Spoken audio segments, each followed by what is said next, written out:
This is Mike Meizler and Joy Meizler. We're with Raptor M Training Stables. We're in Thayer, Missouri. We specialize in training gaited horses. Specifically, we specialize in Missouri Foxtrotting horses for trail horses. So we want to talk today with you about training a trail horse. And our first question I'm going to ask Mike is what exactly is a foundation when you're training a gaited horse? The foundation is something lacking in most horses. A foundation is a series of groundwork exercises that is taking all the stiffness and resistance and the abrasiveness out of your horse. And you're able to do that on the ground, and that way it will transfer to the saddle. Because most of your problems you have on gaited horse is stiffness. So what exercises are most important for the foundation of a good gaited trail horse? Well, one of the very first things we teach our horses, the horses that are broken come in here, or even our 2-year-olds that we start, is number one, flexing. Giving the head. If you get lateral flexion, you're automatically going to get vertical flexion. And it's going to help you get a better headset and everything like that. We do a lot of series of things. We disengage the hind end. We get the rib cage bending. We do the sending exercise where they go, stop, turn, take off again, up against a wall or a fence or a trailer or things like that. Just a lot of different things that we do. Well, how do I know if my horse has a foundation? You should be able to see whenever you're riding him. If he's pushing on your hands, with his mouth. Pay attention to your legs. You can feel, have you ever rode a horse where you're looking straight at a point and the horse's body's straight and going that way, but by the time you get there, you're 20 feet over to the other side? That's because that horse is leaning. He's leaning. He's not balanced. Not balanced and not following his following his nose. That's exactly right. That's a lot of things we do. We do a lot of bending exercises on our horses once we get on them, and to create more softness throughout the body.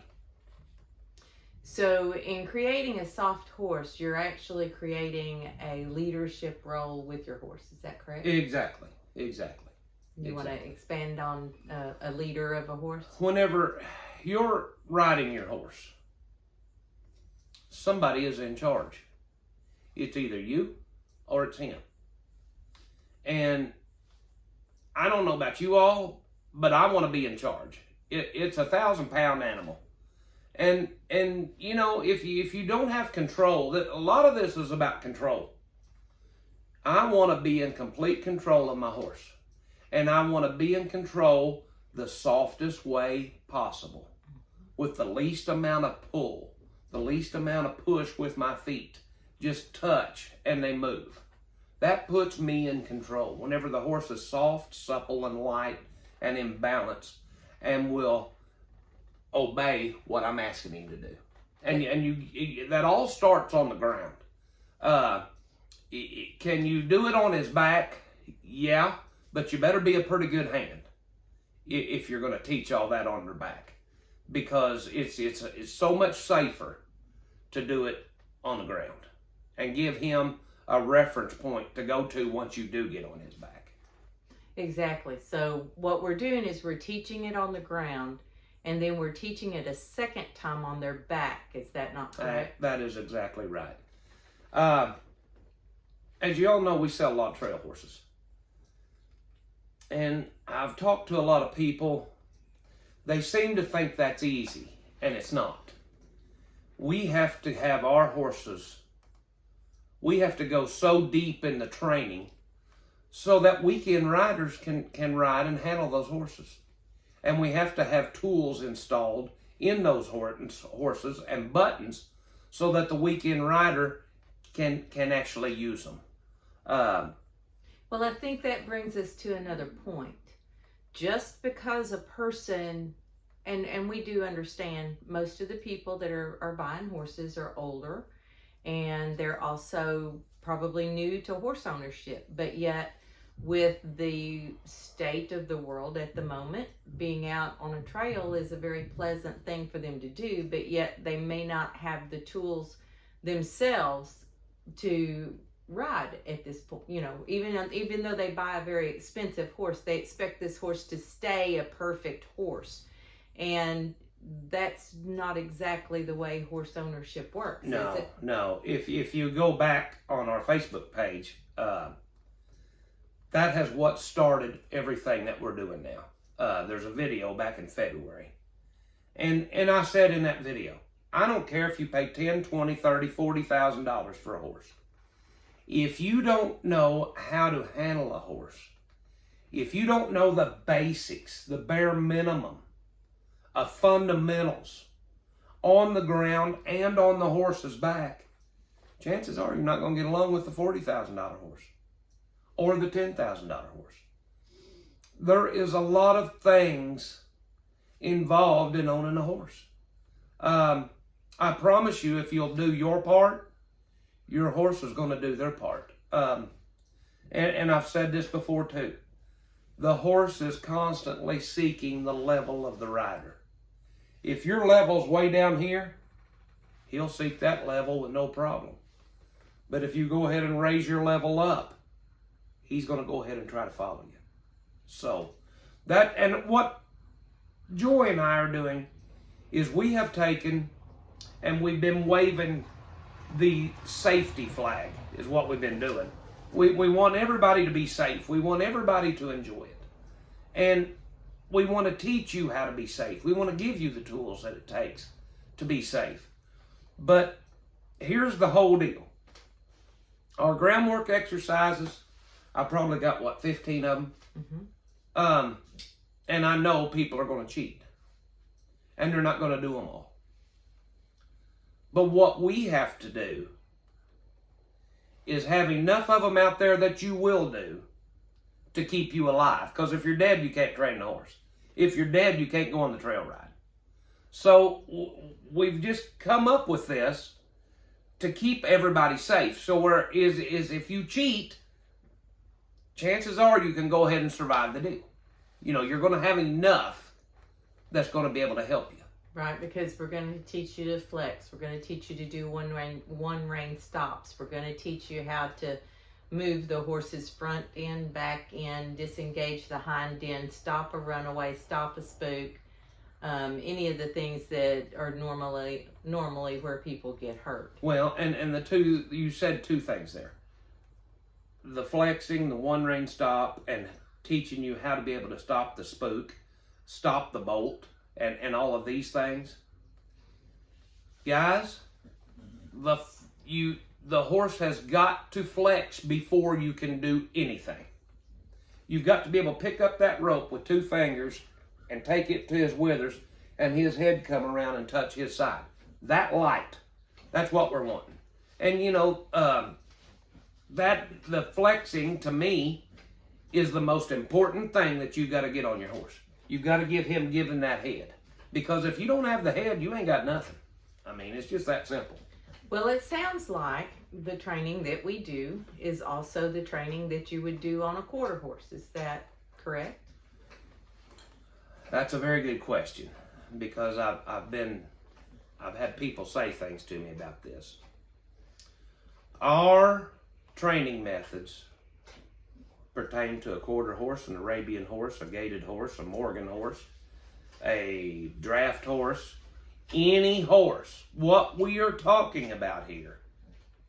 And I see this all the time. People say, I don't have a gaited horse trainer close to me. Well, that's too bad. You really don't need a gaited horse trainer. What you need is a horseman that does horsemanship and puts a solid foundation on your horse. That's what you really need. I call myself a gaited horse trainer. I never work on gait. We don't work on gait here. Right. And we're not going to. And the reason for it is, and I've said this before too, you pick up any brochure you want on any gaited horse. Every one of them will tell you you got the most natural, smoothest gaited horse in the world. Foxtrotters say it. Walking horses say it. Rockies say it. They all say it. Well, if that's the case, why do I need to work on gait? I'm not going to work on gait. The genetics are there. What I'm going to do is get the horse soft, supple, and light, and in balance, and him learning how to carry me, carry himself, without pushing with resistance or leaning on me, so that his body is up and he's carrying himself, which in turn will allow him to do the gait that God has given him to do. It's that simple. If you've got a horse and all you want to do is concentrate on gait, you'll have heck getting him to gait. And the reason for it is he's not prepared to gait. He is not prepared in his body to gait. I mean, he needs muscles for impulsion from the rear end. He needs collection. And he needs collection without me sitting here pulling on him. Well, I think that brings us to another point. Don't gaited horses need special bits and special shoes and special aids in order to get a horse to gait? Well, you're following up right there, because you know when you go buy a gaited horse, chances are they're going to tell you need this bit. They're going to tell you his feet has got to be like they are right now or he won't gait. And I'm going to explain this to you in a way that is not derogatory to anybody. A lot of people think that we're anti-show. And yet whenever we go to the show, we work ourselves to death all week. We get, you know. So, and I love to go to the show, and I love to watch a good one go. Well, we have our own world champions. We've got our own world champions here. But what it is, and this thing goes back for years, and I want to explain it to you. Used to, when you went to buy a gaited trail horse, and really the only really gaited trail horse, or the only gaited trainers were out there, were show horse trainers. Now, when you went and bought that horse from them, they had a curb bit, they had a big shank on them, they done this, they done that. And they were telling you you had to do all these things. They were concentrating on gait. The people wasn't lying to you. Those trainers weren't lying to you. What those trainers were doing were telling you what they knew. It is the only way they knew how to ride one, how to train one. Now, that's not saying nothing bad against them. They were in their fields doing what they do, and a lot of them are doing it very well. Some of my very best friends are show horse trainers in the performance end of it. Now, with that said, things have changed. Things have changed. Used to, there weren't people like me and Joy running a business that was zeroed in on trail riders and trail horses. And they weren't using horsemanship. I'm not calling this quarter horse stuff. I'm not calling what we're doing to horses anything. It is horsemanship. It is horsemanship. It is a horse and human relationship. And the horse and the human getting on the same page and basically hooking to the plow and pulling the same direction instead of against one another. So what those guys were doing, so therefore that's why I say the training techniques, excuse me, has been dominated by the show horse world for years. That's where it all comes from. But now, things have gotten a lot different. People don't want to ride like that no more. People want to go and ride some.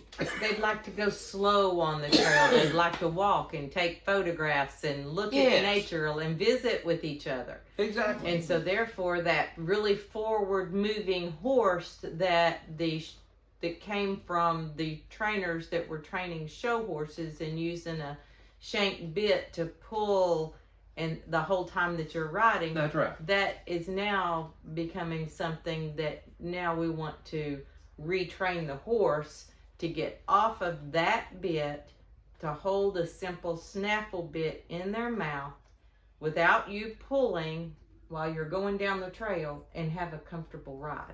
Look, some of the horses that we sell come from the show horse pen. Some of those horses are world champions. But the people that own them, they show them so long, and then they're done. They have younger horses coming along. So they got to have a place to go with them. Well, I've made a deal with some performance horse people, and I take those horses and I retrain them. It might take me 6 months to get a lot of that out of them, to get them where they're down here in a relaxed mode. You know, collection, and we're going to talk about collection. Collection comes from a horse being completely relaxed. He's not going to be collected whenever he is stiff and all up here. Which that makes for a really calm horse if the horse is relaxed out on the trail. That's right. That sort of takes care of some of the spooky issues that people may experience. Exactly. Their horse isn't calm when it's out on the trail. It's still uncomfortable. Right. What we're not doing here, as soon as a horse is broke, we're putting on a shank bit and getting a hold of him and taking our legs and driving him into that bit. We are not doing that. What we are doing is teaching our horse to carry himself in a collected manner, and collect it and carry me. So his back is up. His back is round. He's carrying us through the woods. We're doing our thing. And you know, and his head is lower. It's not a face is more vertical. I don't want that face, that nose out here doing all this crap. He needs to be down here looking at where he's going. Because we ride some pretty rough stuff. Matter of fact, we're leaving tomorrow going to a pretty rough place. And y'all will see video of that. But, you know, it's just... So besides being a more comfortable horse when they're using a snaffle bit and a loose rein, I've noticed so many horses, young horses even, that we have trained, that we go out on the trail and people are amazed that they are not scared, that they're not spooky. And why, as the leader of the horse, why does that come across so blatantly obvious that these horses are not spooky like other horses are? Well, that is easy. And here's your deal. How many of you have been out here and saw somebody riding a horse, and they're going down this driveway, and you're looking at that horse thinking, I wouldn't ride that thing across the road for him. He's horrible. Okay? Now, somebody else gets on that very same horse,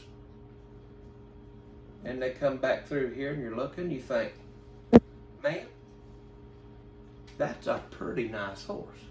We've done that before.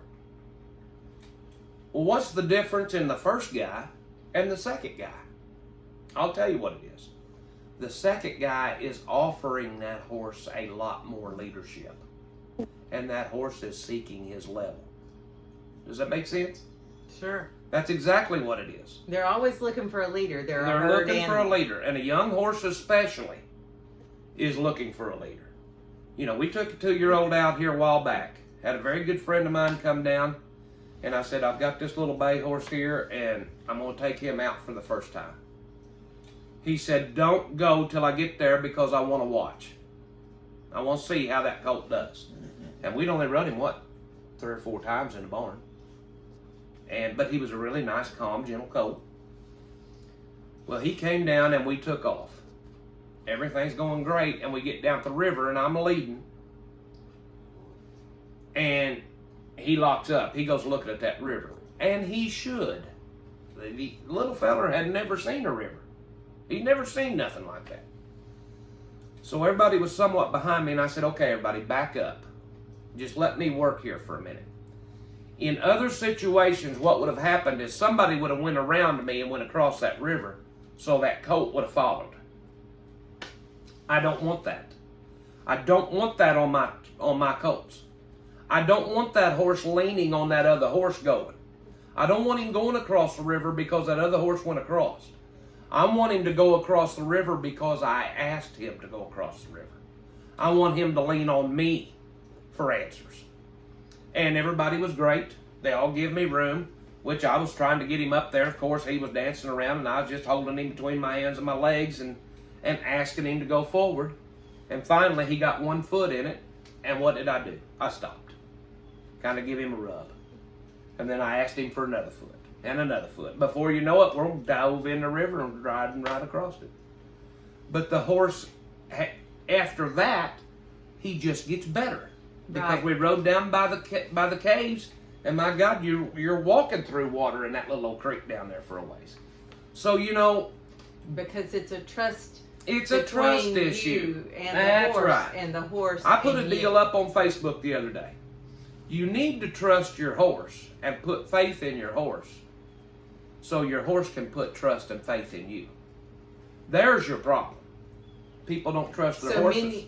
So many of the people are afraid while they're riding. They don't trust themselves, let alone the horse. They're definitely not trusting the horse. They're scared of their horse. They're scared it's going to move. That's right. And therefore, then it translates to the horse that they're not a good leader. Exactly. And that goes back to working on yourself, which goes back to going on the groundwork so that you can understand, so that you learn what the horse already knows. Exactly. Really, I mean, that's basically it. And then here's you another deal. I'm not picking on show horse people, because whatever they do, we basically do the opposite.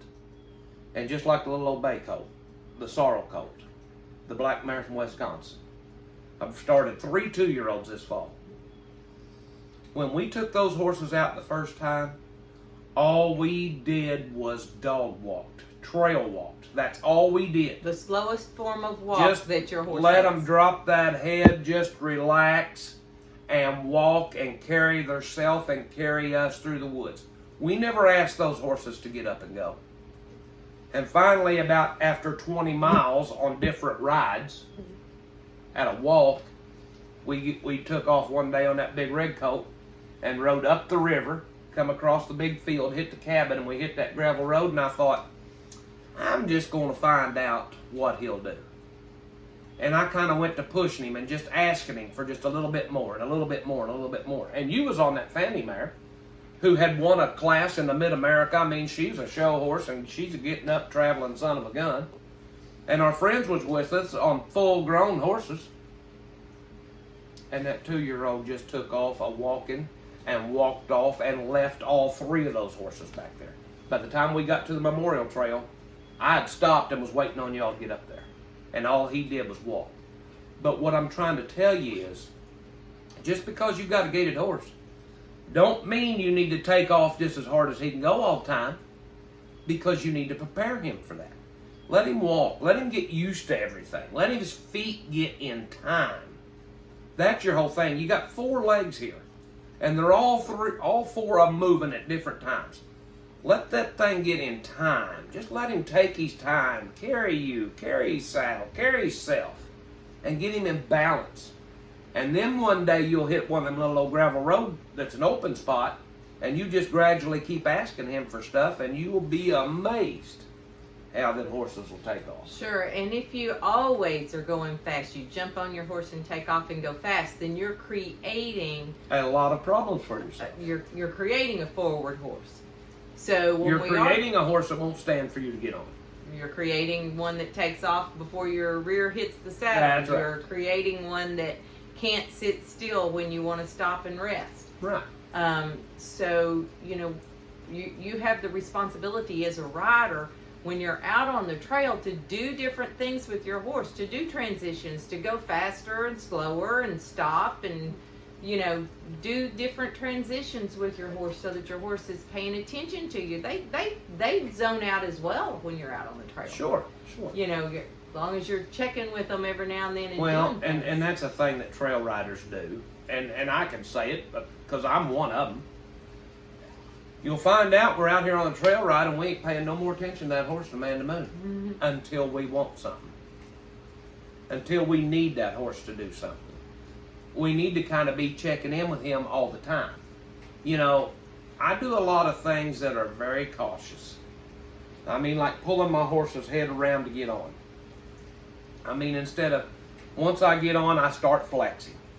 And then, instead of dropping my reins and asking him to go, I do my bending exercises. I pull him around. I get him bending in the rib cage. I get him following his nose. I do all these things. Do I have to on some of these horses? No, I don't. I could get on him and ride him off. Why do I do it then? Because I'm healthy and I'm going to stay that way. And if I get hurt, I have no income. There it is. And every time you're on a horse, you're teaching your horse. Every time you're on it, you're teaching it. Plus, the thing about it is why I do it is because we go on a lot of big organized rides. It's raining here this morning. We're leaving tomorrow, going to Big Flat. There'll be 20, 30 horses down there. Temperature's going to drop. What are all them horses going to be doing? Going to be feeling good is what they're going to be doing. So therefore, I'm going to get up early. I'm going to kind of work my horses a little bit on the ground, do some groundwork exercises, get him tuned into me. And then when I do get on him, I'm not going to just give him his head and we're going to walk off. I'm going to sit here and pull him around, bend him around, walk him around with forward motion, bending that neck, bending that head, and making sure that that horse is in tune to me. I am a wuss. I'm not going to get hurt. I don't want to get hurt. And yet, we see people, God love them, just crawl up there and take off, and I'm thinking, you're going to die one of these days. There's responsibility on the rider's part. Exactly. To learn to be safe. And that's part of what we do all the time, is we try to teach our riders how to be safe. Right. Knock on wood. I have not been hurt for a while. Now, does my back hurt? Yeah. Do my shoulders hurt? Yeah. Those are all previous wrecks. I don't need no more. You know, we want your horse to be comfortable. We want your horse to be happy out on the trail. We want you to be comfortable out on the trail. We want you to be happy out on the trail. We want you to be on a very nice, good, gaited Missouri Foxtrotter. And we want it to be such an enjoyable experience that you share that with all of your friends. Mm-hmm. That's right. Do you have any more questions for me? I think that gets us for today. Well, all right then. Well, y'all, if you need any help, give us a call, holler, and we'll be more than happy to help.